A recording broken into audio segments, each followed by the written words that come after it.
नमस्कार, मैं अनुराधा आप सभी दर्शकों का बहुत बहुत स्वागत करती हूँ कार्यक्रम भविष्य दर्पण में। दर्शकों, एक बार फिर से मेरे साथ स्टूडियो में मौजूद हैं जाने माने ज्योतिष वेदाचार्य जेपी सिंह जी, जिनसे आज हम जानेंगे तंत्र के बारे में।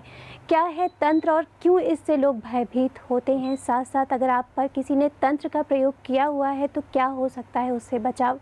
सारी बातों की जानकारी देने के लिए हमारे साथ आचार्य जी मौजूद हैं। अगर आप भी कुछ जानना चाहते हैं तो नंबर्स लगातार आपकी टीवी स्क्रीन पर फ्लैश हो रहे हैं। आचार्य जी, आपका बहुत बहुत स्वागत है। नमस्कार आचार्य जी, जैसा कि अभी मैंने कहा कि तंत्र भय का विषय बन चुका है।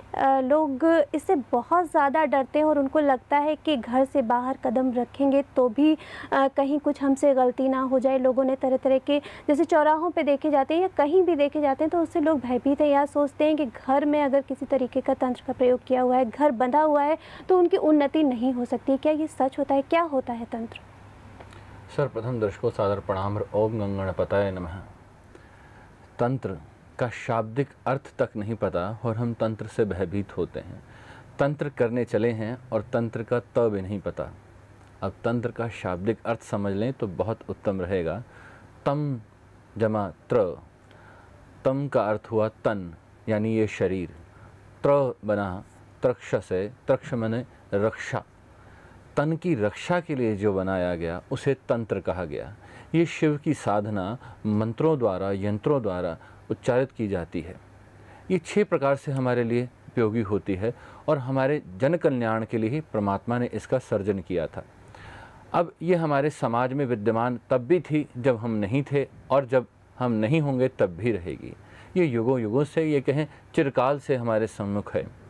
हमारे हर इंद्री पर, हमारे हर शरीर के अंग पर तंत्र का प्रभाव मंत्रों से, शक्तियों से किया जाता है। अब किस प्रकार से किया जाता है, क्या क्या करते हैं, इससे हम अगर हम समझ लें तो बहुत आसान होगा। जो ये भय का विषय बन गया है, ये भय का विषय बनाने वह मूर्ख लोग हैं जो इसको जानते ही नहीं हैं। उन्होंने भयभीत कर दिया। जिस तरह से हम कई बार चर्चा कई विषयों पे करते हैं कि थोड़ा सा अज्ञान और थोड़ा सा ज्ञान दोनों मिला दें तो भय बन जाता है। जैसे एक पेड़ की डाली हिल रही हो और कहा जाए देखो इस पे भूत है, और जो अज्ञानी व्यक्ति है वो ना ये समझ पाए कि ये डाली क्यों हिल रही है, या क्या कारणवश रहा, हवा से हिल रही है या कोई और कारण रहा, पर हम वहाँ डर जाएंगे और कहेंगे हाँ भूत है। मुझे एक छोटा सा उदाहरण यहाँ पर याद आता है। उस छोटे से उदाहरण को अगर आप ध्यानपूर्वक सुनेंगे तो समझ में आएगा। सर्दियों के दिन थे, हम कहीं बैठे हुए थे, नीचे अग्नि जला रखी थी, नीचे पेड़ के नीचे बैठे हुए आग सेक रहे थे। और थोड़ी देर बाद एक व्यक्ति पीछे से आके कहता है देखो ऊपर डालियां हिल रही हैं सारे पेड़ की, कहीं हवा नहीं चल रही है, सिर्फ तुम्हारे सिर के ऊपर पेड़ हिल रहा है। मेरे साथ 2 बैठे हुए व्यक्ति कहते हैं आचार्य जी सच कह रहा है ये व्यक्ति, देखिए कितना भय लग रहा है, बिल्कुल ऊपर कुछ है।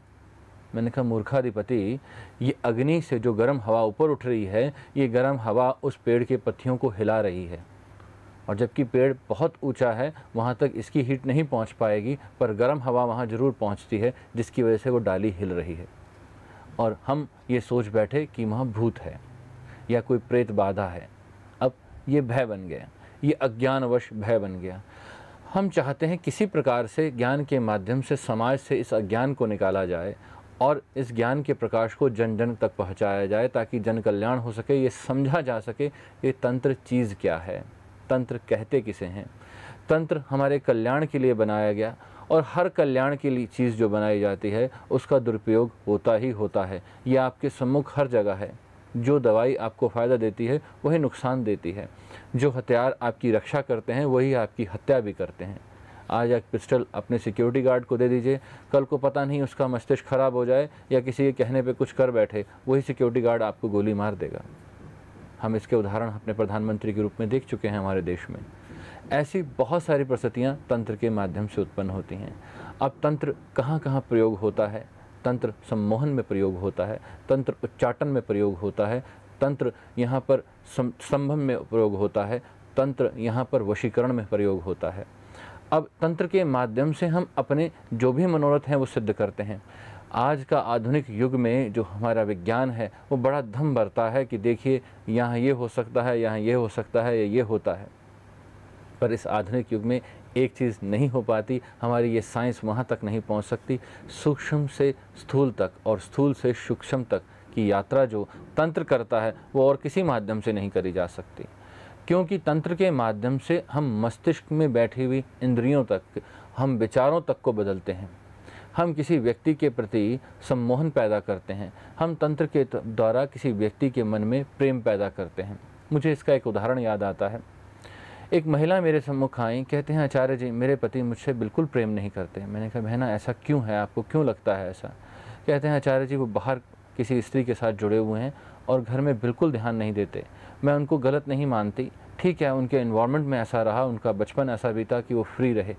वो खुद डॉक्टर हैं और उसके बावजूद वो अपने हस्बैंड को वहाँ पर नहीं रोक पा रही हैं। वो कहती हैं मैं इनके लिए कई ट्रीटमेंट करती हूँ, यहाँ तक कि मैंने साइकोलॉजी पढ़ी और साइकोलॉजी से इन्हें कंट्रोल करना चाहा पर नहीं हो पा रहा। अब मैं आपकी शरण में हूँ कि किसी तरह से आप कुछ रास्ता बताएं। मैंने उन्हें कहा बहना इसके लिए तंत्र एक रास्ता खोलता है और वह है वशीकरण। वशीकरण कहीं से भी ये नहीं है कि किसी व्यक्ति को वशीकरण में वश में करके हम उससे जो मर्जी करवा लें, ये वह नहीं है। वशीकरण का अर्थ यहाँ पर सीधा सा निकला कि जब कोई व्यक्ति हमारे लिए कोई भी ऐसी स्थिति में आ जाता है कि जब वो हमारे प्रति प्रेम नहीं रखता, या कह लीजिए हमारे प्रति उसके दिल में कोई स्थान नहीं है, तो हम उसके मन में एक मोह पैदा करते हैं।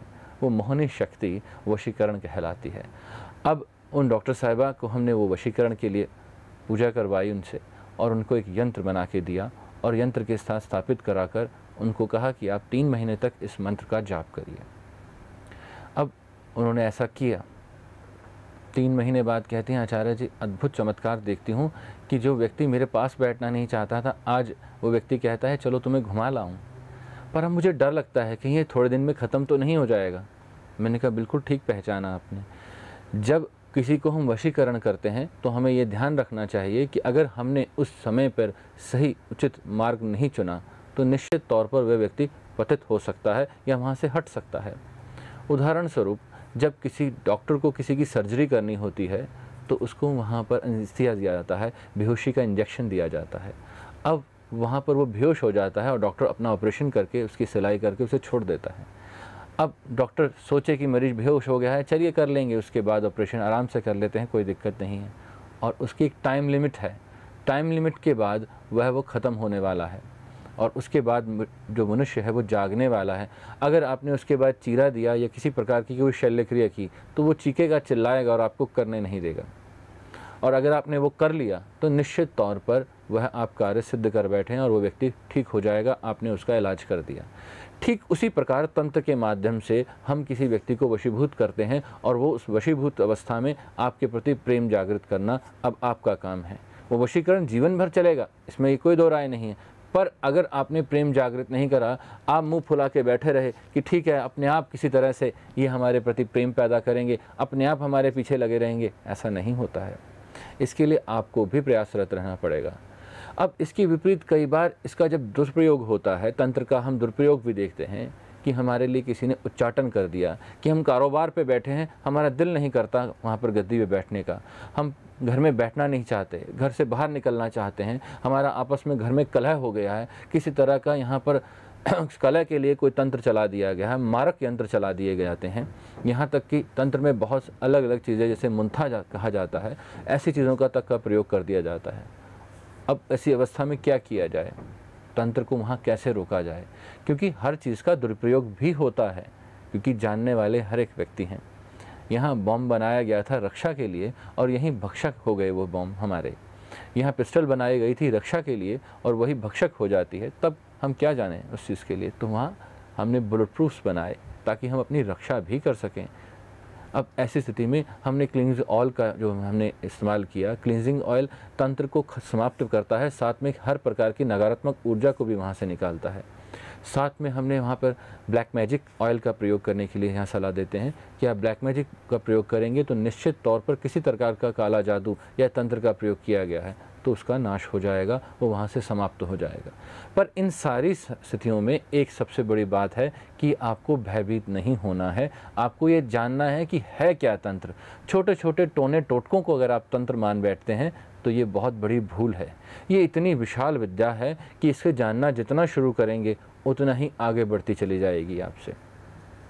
और मैं ये कहूँगा कि गलती से भी तंत्र का प्रयोग किसी गुरु आचार्य के बिना न करें। कई लोग पुस्तकें लेकर घर में स्वयं करने बैठ जाते हैं और उसका रिज़ल्ट क्या होता है कि वहाँ पर हम खुद फंस जाते हैं और निकालने वाला भी कोई नहीं मिलता और ऐसी गुत्थी उलझ जाती है कि हमारा जीवन वहाँ समाप्त होने तक चला जाता है। क्योंकि तंत्र कभी कभी ऐसी स्थिति में ले जाता है जब उल्टा पड़ जाता है तो उसे ढूंढना मुश्किल हो जाता है। जब तक कोई ज्ञानी व्यक्ति आपको नहीं मिलेगा वहाँ उसका आप नाश नहीं कर पाएंगे। ऐसा ही उदाहरण मेरे जीवन में एक आया।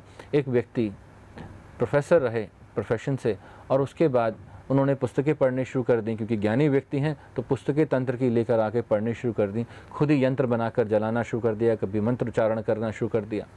अब ऐसी स्थिति में हुआ क्या ऐसी स्थिति में ये हुआ कि वह खुद ही उससे ग्रस्त हो गए और मानसिक तौर पर इतने विक्षिप्त हो गए कि पागल होने तक की कगार पर चले गए। उनकी मिसेस मेरे पास आई, कहती हैं आचार्य जी मेरे पतिदेव पता नहीं क्यों इतने परेशान रहते हैं, बात नहीं कर पाते, ढंग से चल नहीं पाते हैं, बिल्कुल बहुत बुरी अवस्था हो गई है। मैंने कहा या तो उनको मेरे पास लेके आइए या मुझे वहाँ तक लेके जाइए। कहते हैं आचार्य जी वो नहीं आएंगे, यहाँ पर किसी कीमत पे नहीं आएंगे। अब ऐसी स्थिति में अब हम क्या कर सकते हैं? हमने कहा कि आप हमें ले चलिए। कहती नहीं मैं आपको भी नहीं ले जा सकती, अगर मैं आपको वहाँ ले गई तो निश्चित तौर पर वो आपसे लड़ बैठेंगे, क्योंकि वो बिल्कुल पागल होने की अवस्था में है। इस स्थिति में हमने टेक्नोलॉजी का सहारा लिया। हमने वेबकैम के थ्रू उन व्यक्ति की गतिविधियों को वहाँ पर देखा कि हाँ वो व्यक्ति क्या कर रहे हैं। लाइव हमने जब उनको देखा कि हाँ वो इस वक्त ये कर रहे हैं, इस वक्त यहाँ जा रहे हैं, इस तरह बैठ रहे हैं, उनकी रिकॉर्डिंग्स को हमने जब चेक किया तो पता लगा कि ये व्यक्ति तंत्र से बाधित हो गया है और अपनी ही करीबी क्रियाओं से जो उल्टी पड़ गई हैं। क्योंकि कोई भी चीज़ जब बिना गुरु के ज्ञान के की जाएगी वो आपको नुकसान दे सकती है। तो उसी अवस्था में वो व्यक्ति पहुँचे और एट रिज़ल्ट ये आया कि वो व्यक्ति इतने भयभीत थे कि वो अपने आप से डरते थे। हमने वहाँ पर ब्लैक मैजिक का प्रयोग किया, क्लींजिंग ऑयल का प्रयोग किया, होली एसेंस का प्रयोग किया। जब ये सारी चीज़ें हमने करी, 3 महीने बाद हमने ये अवस्था देखी कि वो व्यक्ति नॉर्मल होकर हमारे पास आए और कहते हैं आचार्य जी मैं आपसे तंत्र का ज्ञान लेना चाहता हूँ। मैंने कहा क्षमा करें गुरुदेव, तंत्र का ज्ञान इस तरह से नहीं बांटा जाता कि हर व्यक्ति अपने प्रयोग के लिए, अपने स्वार्थ के लिए हर एक व्यक्ति करने लग जाए। हम टीचर नहीं हैं। अब मैं आपको एक छोटा सा तंत्र का प्रयोग करने के लिए देता हूँ, पर करिएगा एक ही बार। अगर इसे आप बार बार करेंगे तो निश्चित तौर पर ये आपके किसी काम नहीं आएगा, बल्कि उल्टा आपको मानसिक कलह दे सकता है। पर अगर आप एक बार करेंगे तो निश्चित तौर पर आपको पूर्ण फल देगा। अब वो क्या है? आप त्रीम त्रीम त्रीम करके 3 बार बोलिए और एक पल के लिए वहाँ पर ब्रेक दीजिए बीच में, और इस तरह से सिमरण करते हुए किसी व्यक्ति के सम्मुख जाइए और उससे अपना मनोरथ करिए। जो कई दिनों से आपकी बात नहीं मान रहा था वो आपकी बात मान बैठेगा। जैसे आप अपने पति से नाराज़ हैं, आपके पति आपसे नाराज़ हैं और बात नहीं कर रहे हैं, तो आप इस मंत्र का प्रयोग करिए, ट्रीम ट्रीम ट्रीम, इस तरह बोलते हुए, और पल बीच में डालिए और उसके बाद फिर बोलिए, पल बीच में डालिए और फिर बोलिए। देखिए वो आपके सम्मोहन में आएंगे और उस वक्त आपसे बात कर बैठेंगे। बहुत सुंदर और सरलतम उपाय है, करके देखिएगा। जी आचार्य जी, यहाँ पर आपने बहुत बड़ा भ्रम दूर कर दिया कि डर का विषय नहीं है तंत्र, जो डर का पर्याय बन चुका था तंत्र, उसके लिए आपने बहुत अच्छी व्याख्या कर दी है कि ये शिव की विद्या है, सुरक्षा के लिए है। बहुत कुछ अभी आपसे जानूंगी, कॉलर्स भी लाइन पर हैं, लेकिन दर्शकों यहाँ समय हो चला एक छोटे से ब्रेक का। ब्रेक के बाद भी ये खास कार्यक्रम जारी रहेगा, तो ब्रेक के बाद भी रहिएगा हमारे साथ।